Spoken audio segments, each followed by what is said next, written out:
Olá, pessoal, sejam bem-vindos a mais um SPED Brasil Cast. Hoje, 13, isso mesmo, sexta-feira 13, para você que acredita em superstição, 13 de junho de 2025. E para quem não acredita, também é de sexta-feira 13.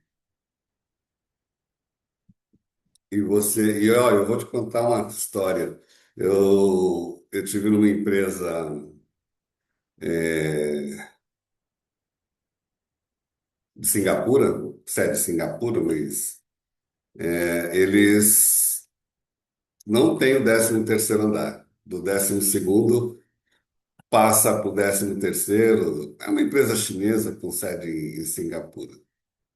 Então, esse é o supra-sumo. E corporativamente, o 13 não existe. Para o Zagallo, até que deu sorte na vida dele, na profissão, ele sempre adotou o número 13. Eu confesso que eu não tenho nenhum registro assim de alguma coisa que tenha acontecido no dia 13, não, tá? Bom, pessoal, que semaninha, uma semana do dia 13, olha só. Nossa, que loucura que foi, né?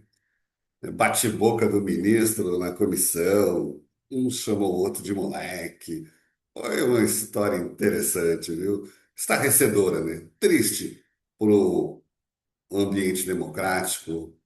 Eu acho deprimente essas discussões, esses xingamentos de parlamentares xingando o ministro. Eu acho que eles extrapolam bastante nessa discussão questões relacionadas à economia e à política econômica do governo atual.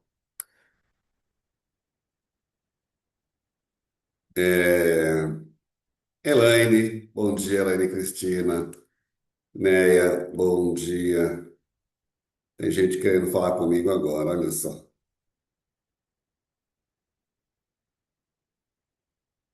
Bom, então vamos voltar ao nosso tema aqui, nossa discussão tributária da semana, nessa semana de nota técnica. Dr. Cláudio Campbell, semana também de Comitê GEIFES, que o Cláudio participa desde 2009, se não me engano, né? Numa outra empresa, que depois passou, mudando de empresa também, ele nos prestigia no GEIFES. Então, nós tivemos tudo isso, a nota técnica, em cima da hora, né? Então, fica um negócio complicado. Ao longo da semana, a gente vai soltando uns materiais lá para o comitê, com detalhes sobre a evolução dessa nota técnica, que vai sofrer realmente muita alteração ainda, até para ajustes, né? Eu tenho falado para vocês que, doutor Renato Concórdia, bom dia. Obrigado por todos por prestigiar o ao vivo. Essa nota técnica de ajuste da reforma tributária, ela sofrerá ajustes por conta da necessidade e dos estudos que os nossos representantes lá no pré-comitê gestor vão ajustando, adequando à realidade das operações. Eu trouxe até uma surpresa aqui que eu descobri essa semana inquirindo um deles. Lembrando que são 250 fiscais estaduais discutindo, analisando esses layouts, as repercussões e o que precisa ser inserido na nota técnica para atender a demanda. Ah, mas vamos começar os testes em julho. Sim, os testes começarão com o layout que tem, que teremos até lá. Então, mas e os demais? Como acontece hoje. Pensa antes da reforma tributária. Nós não temos atualizações de cenário. Essa semana saiu do transporte de agrotóxicos e saiu do monofás, combustíveis, que é o mundo paralelo. Na reforma, tivemos também ajustes de campos do monofás, que vai até 2027, vai até 2026, né? Então, você vai ter que conviver com esses dois ambientes. Uma coisa que eu falei lá no comitê, eu posso falar aqui, não tem problema nenhum, é que aquilo que não era teu passou a ser teu. Então, se você não era o cara que olhava o layout, agora você é o cara que olha o layout, porque essa é a sua atividade. Olhar o layout e olhar a repercussão desse layout, na sua operação. O que eu vou ter que fazer agora para adequar a nova realidade. Então, vamos pegar o exemplo que eu estou batendo na tecla já há algum tempo, 6 meses. Como que você vai tratar o encontro de contas da sua empresa? Atua na área no agro ou na construção civil e vocês têm uma operação lá que é encontro de contas. Ou pode ser até consultoria com o fornecedor de serviços também, ou de passagem aérea. Ok, era um encontro de contas daquela base, né? Tipo uma bonificação. Agora não, você vai ter que registrar isso e pagar o imposto. Sim, pagar o imposto. Já analisou esse impacto? Precisa olhar esse impacto grandioso que você tem aí na empresa. Vale a pena manter essa operação? Não vale a pena ter essa operação. Ponto final. O valor, o custo-benefício, justifica esse encontro de contas? Ah, mas Não, de repente essa história da passagem não vale a pena. No passado, uns 20 anos atrás, tinha essa operação na consultoria e não valia a pena. Só dor de cabeça. Para controlar, então, imagina, você prestou uma consultoria agora, então gerou um crédito lá para a companhia aérea de 50 mil reais em passagens. E você vai consumindo. Nossa, é um horror para controlar isso aí. Então, neste caso, não valeria a pena. Mas algumas operações o setor trabalha assim. Não é que você quer. O mercado atua desse jeito.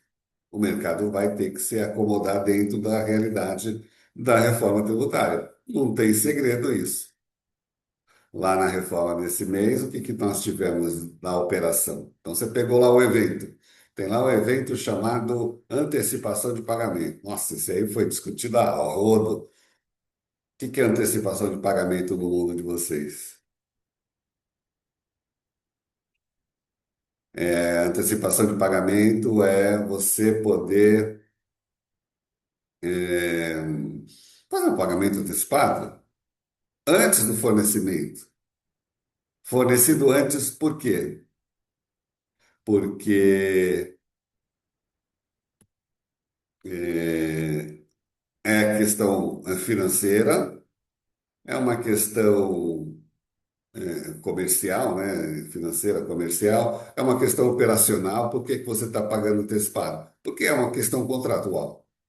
Você tem que dar um adiantamento, 20% do contrato.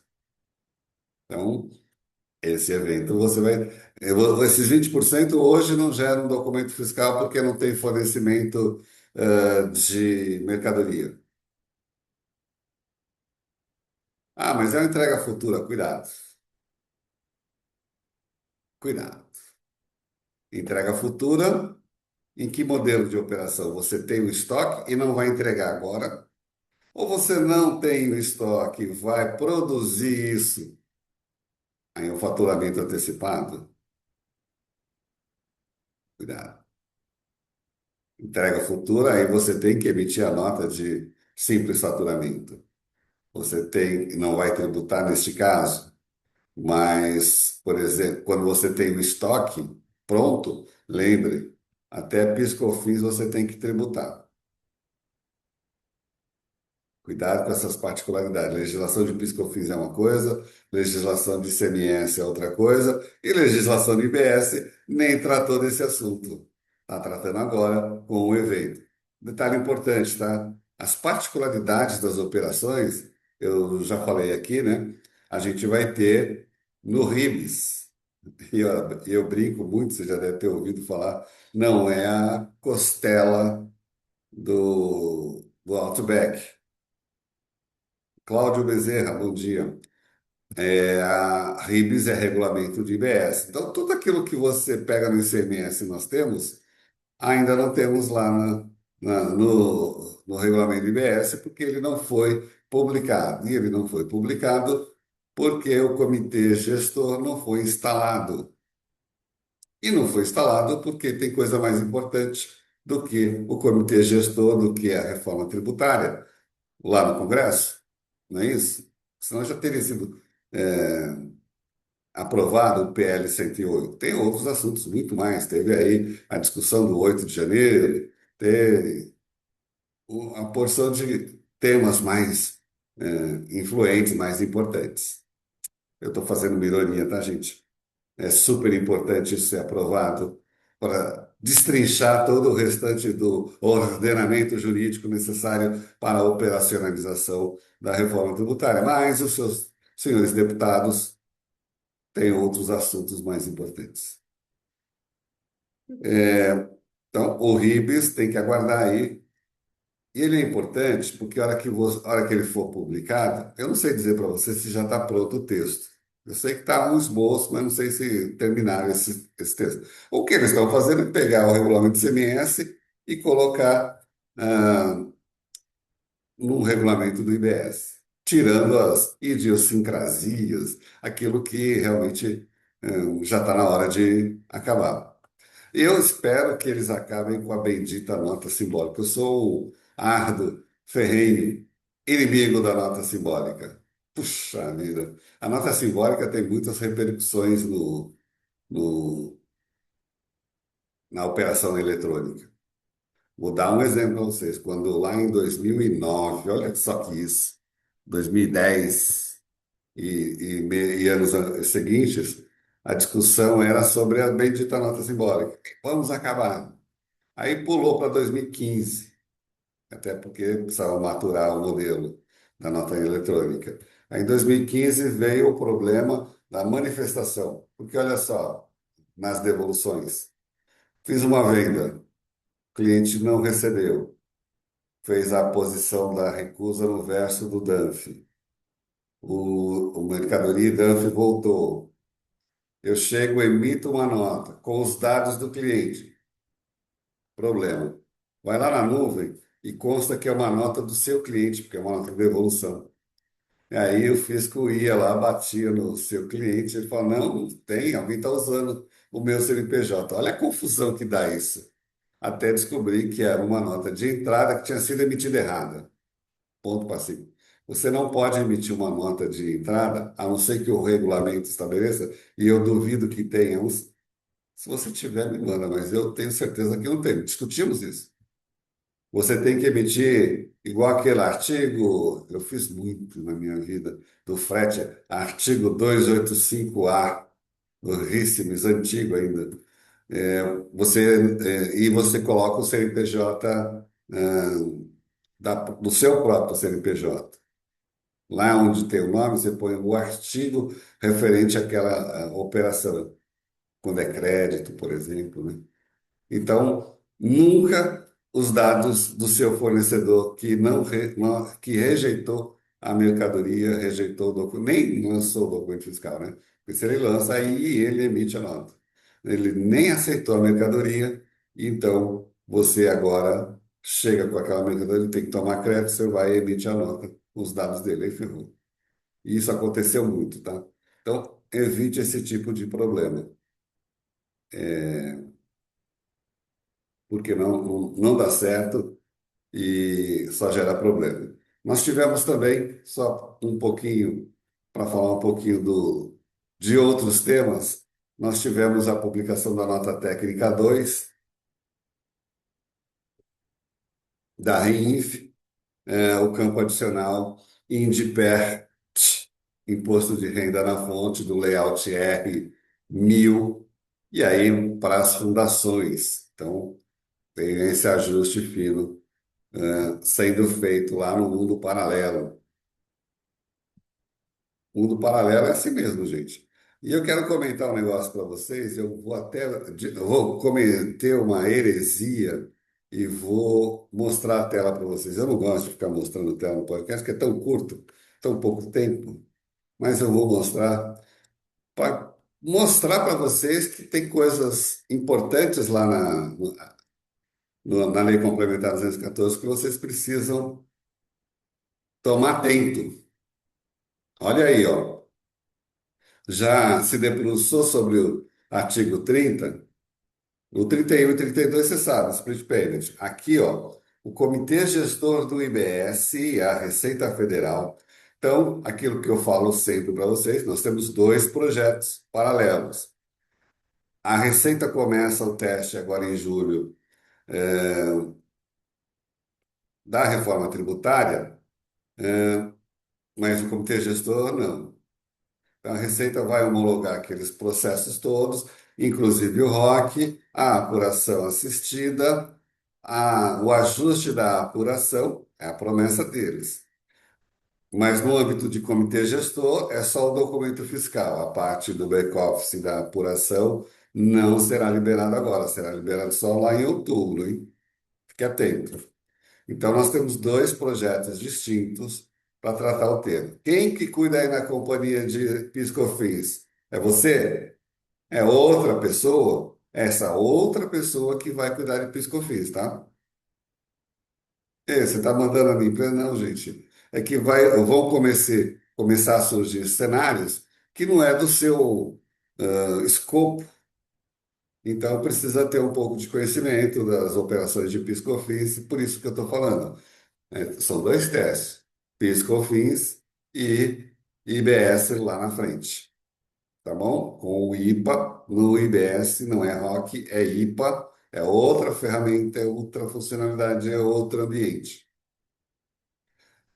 E aqui ele está falando o seguinte: o Comitê Gestor do IBS e a Receita Federal poderão oferecer como opção ao contribuinte mecanismo automatizado de pagamento, respectivamente, do IBS e da CBS. Então, aí ele preparou o ambiente lá para o split payment que vai, pronuncia o T, tá? Que vai ser absorvido pelas empresas que assim o fizerem e operar aquele tipo de operação. Só que tem um detalhe. Parágrafo 1º. A utilização do mecanismo previsto no caput deste artigo pelo contribuinte fica condicionada à sua prévia autorização. Por que será que você tem que autorizar? Aí vamos no parágrafo 2. Parágrafo segundo, melhor dizendo, o mecanismo automatizado de que trata o caput deste artigo permitirá a retirada e o depósito de valores em contas de depósito e contas de pagamento de titularidade do contribuinte. Tem noção do tamanho disso e ninguém fala. Passa um pano, cobre, brown paper nisso, não dá alarde. Bom, no modelo split payment super inteligente ou inteligente, o que que ele faz? Ele faz a conciliação, a conta gráfica. Eles colocaram a conta gráfica na lei complementar, tá? Dá uma lida linha a linha do jeito que eu estou fazendo, que você vai achar. Então, mas está aqui, ó. Ele vai fazer aquela compensação a partir do momento que o fato acontece. Não é como hoje, que você vai lá no fim do mês fechar o período, fazer a apuração, levantar os valores. Não, ó, comprou, vendeu, comprou, vendeu, pronto. Tem o número do dia. Por isso que eu falo que não tem mais sentido no mundo IBS, CBS, você falar numa apuração mensal. Embora o fisco fale. Tanto a Receita quanto o Estado agora eles estão alinhados, estão falando tudo da operação mensal. Só que você vai ter visão diária dessa apuração. E aí você tem esse parágrafo segundo, onde você, de lá em cima no primeiro, você fez a sua prévia autorização, e aí você autorizou o fisco a fazer retirada e o depósito de valores em contas de depósito e contas de pagamento de titularidade do contribuinte. Quais contas são essas? Essa pergunta você faz para a Receita Federal. Você não vive no evento da Receita e não fez essa pergunta? Tem que fazer, gente. Eu fiz a pergunta para o comitê gestor, para o pré-comitê gestor. Eles disseram: esse assunto é com a Receita que colocou esse parágrafo, esse artigo aí na lei complementar. Então, quando você, a Receita Federal vai estar lá, o CEP, leva essa pergunta para eles. O que são essas contas de pagamento, contas de depósito e pagamento? O que é esse processo? Você está muito claro. Permitirá a retirada e o depósito. Ele vai depositar, mas vai poder retirar também. Pagamento instantâneo. Vai fazer o Pix ao contrário para ele. Já falou com o seu pessoal de compliance, o jurídico da sua empresa? E se você não autorizar, o que que vai acontecer? Você não vai ter direito a fazer split payments ou a apuração assistida, a pré-apuração. Precisa discutir isso com o jurídico, tá? Desculpa trazer a má lembrança, mas vou lembrar mais uma vez. A gente tem um evento dia 25 lá no Cubo, da Texel, e eu vou falar sobre split. Split não é nada novo, já falei aqui também, né? Na América Latina tem direto, só que não chama split, pagamento fracionado. E nós também temos pagamento fracionado quando a gente opera no marketplace intermediadores, separando o dinheiro para seller, para marketplace, para intermediários que estejam ali no processo. Tá? No Brasil, como a gente é super influenciado pelo anglicismo, optaram pelo split payment, mas na América Latina é pagamento fracionado ou bifurcado, e tá, o modelo, a expressão é espanhola e não em inglês. Então, esse modelo da conta tem no Equador. O Equador ele criou uma conta e eu sei que o ministro já falou, eu não sei quem já falou sobre criar uma conta de impostos para as empresas, mas a partir do momento que você autoriza, o fisco pode fazer essa retirada em depósito. Então, não esqueça de perguntar para a Receita Federal e para o CEP. Não adianta perguntar para o comitê gestor que isso não é dele. Isso aí é. Só que é aquela história, né? Vou fazer uma guia única. Guia única é outro tema, tá? Bom, já podemos tirar isso daqui. Viu a necessidade de fazer uma análise linha a linha da lei complementar? É muito importante. E fazer a associação da sua operação. O que essa legislação está me dizendo em relação ao meu negócio? Quando você pega a apuração de plano médico, gente, no plano médico você vai juntar IBS e CBS, vai somar esses valores. Está escrito lá. Vai ser um caos esse negócio para contabilizar, né? Aliás, no GEFES, a minha sócia Gislace trouxe aquilo que eu cobro dela há algum tempo sobre a contabilização. Nós fizemos 2 horas de discussão, ela pegou 1 hora do meu tempo, mas é importante ter essa discussão com o time e, lógico que nos próximos eventos, nas próximas reuniões, a gente vai evoluir um pouco mais, porque tem particularidades importantes nesse universo da contabilização das operações com IBS e CBS. De um lado, fornecedor, de outro lado, cliente, cliente com split, cliente sem split, cliente cujo split não funcionou, porque o split é assim, né? Eu vou pagar o imposto, que eu não quero deixar para o fornecedor, como o fisco diz. Se você não conhece, se você não tem segurança ou desconfia do seu fornecedor.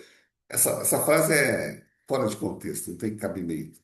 Mas, então, se eu como vendedor, você está dizendo que vai pagar o imposto, se você não pagar, sabe aquela história da responsabilidade solidária que a gente tem do marketplace hoje, atualmente, no regulamento CMS?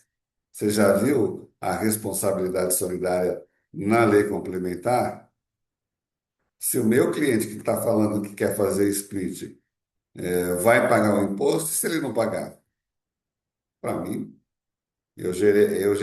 nem gerei a guia, ele gerou a guia e para mim ele está pagando.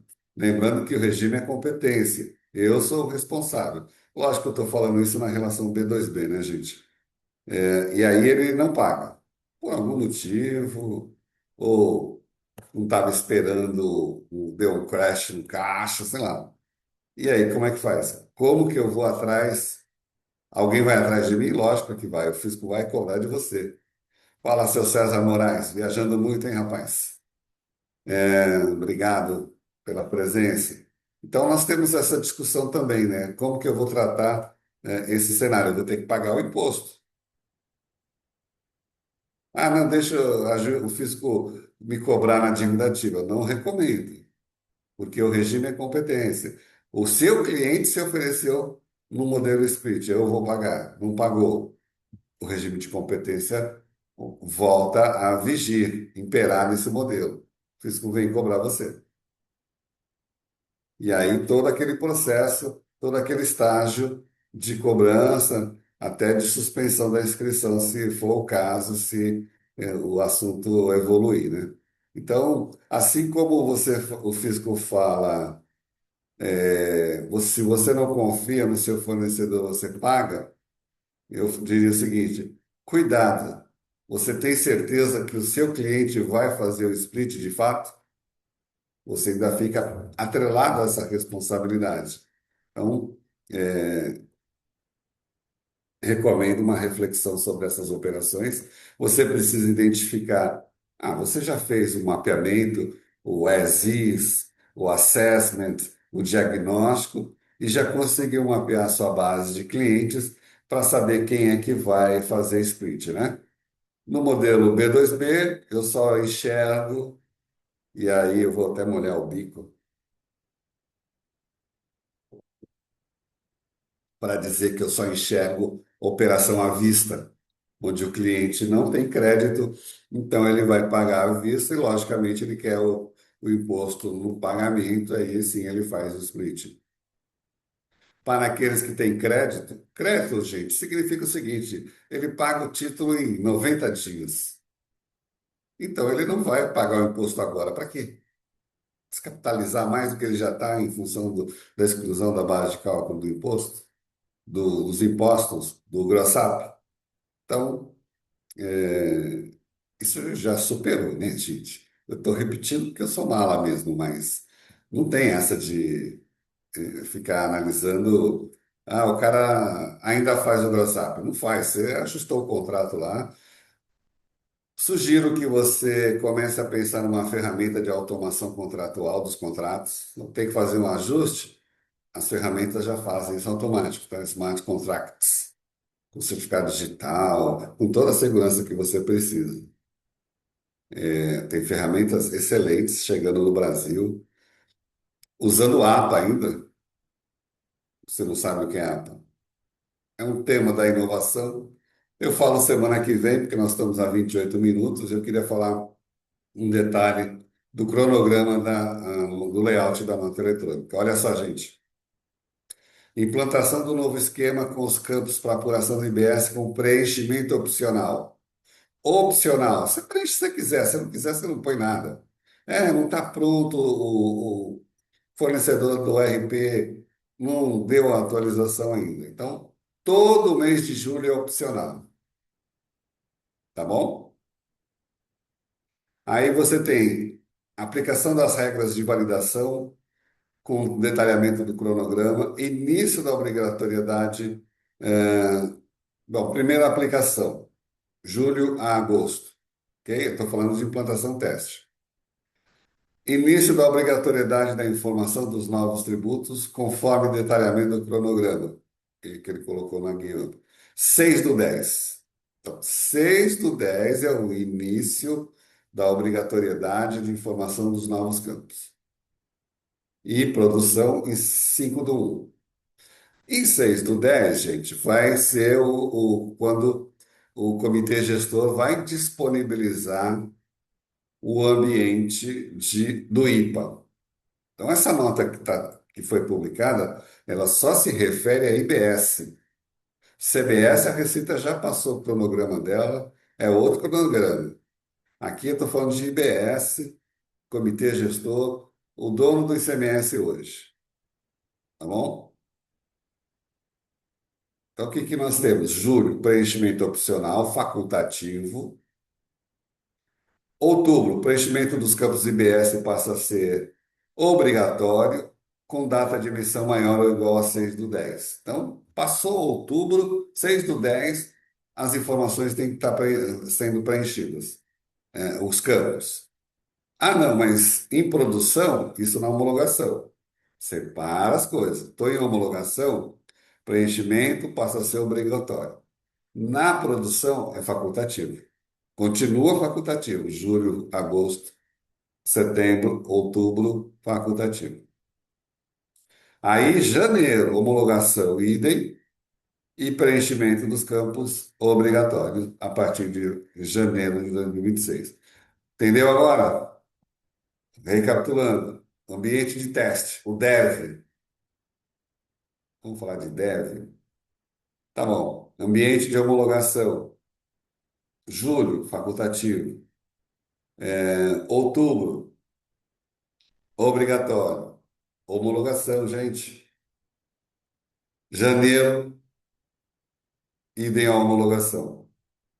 No ambiente de produção, julho facultativo, outubro facultativo, janeiro de 2026, obrigatório. Mas o pior disso tudo, gente, é que os eventos começam a ser utilizados a partir de 4/8 no ambiente de homologação. 4/8. A previsão era para segundo semestre de 2026. Olha isso, como foi recuperado o cronograma e eles colocaram agora para teste em agosto e obrigatório a partir de 6/10 em produção. Tá bom? Fechamos em 32. Eu agradeço a participação de vocês. Ao longo da semana a gente vai soltando algumas novidades também em relação a essas novidades todas que tivemos, tá bom? Pessoal, um grande abraço a todos, bom final de semana. O tempo está frio, com sol, dá para equilibrar esse tempo horripilante aqui. E um abraço. Tchau, tchau.